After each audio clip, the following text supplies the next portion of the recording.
kwabase-Efesu 4.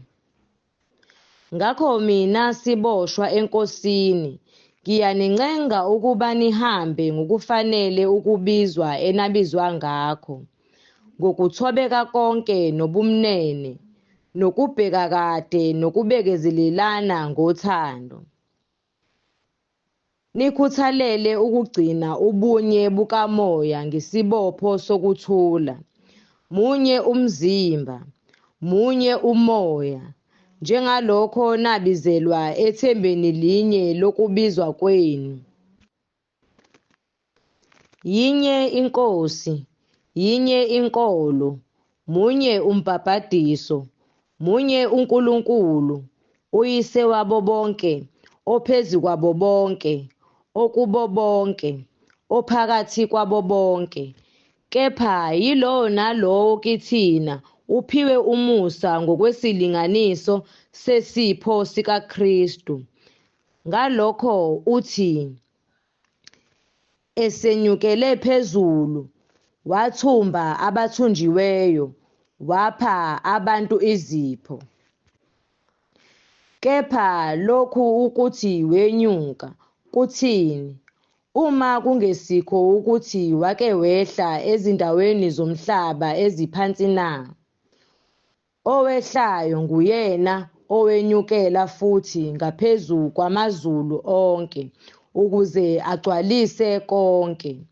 Nguyena futhi owanika abanye ukuba babe ngabapostoli, abanye abaprofethi, abanye abavangeli, abanye abelusi nabafundisi, ukuze abangcwele bapheleliswe umsebenzi wokukhonza, kwakhiwe umzimba kaKristu, size sifinyelele sonke ebunyeni bokukholwa nasekwazini indodana kaNkulunkulu, ebudodeni obupheleleyo, esilinganisweni sobukhulu sokugcwala kukaKristu, ukuze singabe sisaba izingane, sishukunyiswa okwamaza, sipheshulwa yimimoya yonke yezifundiso ngenkohliso yabantu, ngobuqili obunamacebo okudukisa.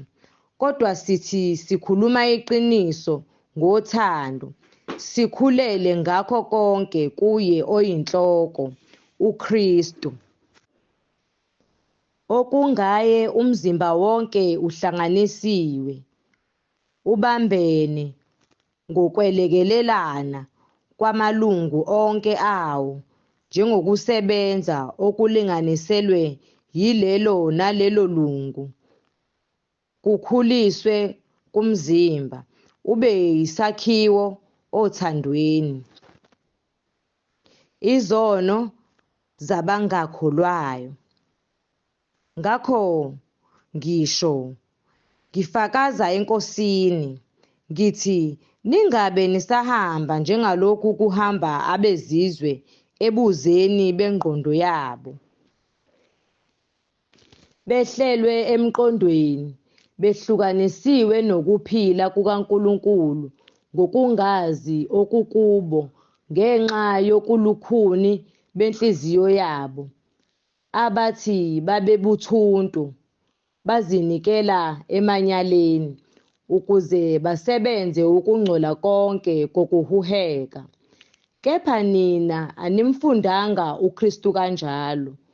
Uma-ke nimzwile, nafundiswa kuye, njengokuba iqiniso likuKristu, ukuba nikhumule umuntu omdala ongowenkanuko yokuqala, owonakala ngezinkanuko zenkohliso, nenziwe basha emoyeni wengqondo yenu, nembathe umuntu omusha owadalwa ngokukaNkulunkulu, ekulungeni nasekungcweleni beqiniso.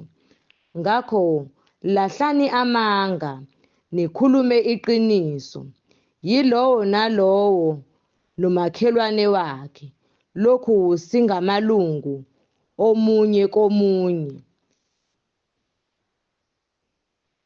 Thukuthelani ningoni, ilanga malingashoni nisathukuthele.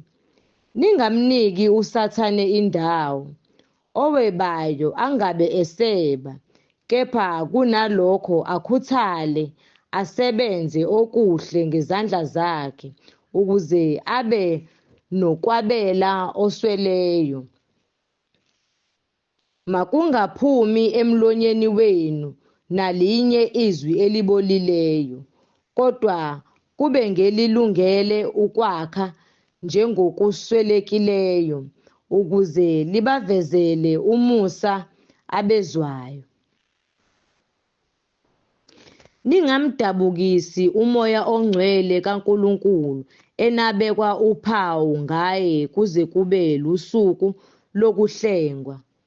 Konke okubabayo, nentukuthelo, nolaka, nomsindo, nokuhlambalaza, makususwe kini kanye nakho konke okubi. Maniphathane ngobumnene, nihawukelane, nithethelelane, njengalokho noNkulunkulu wanithethelela ngoKristu.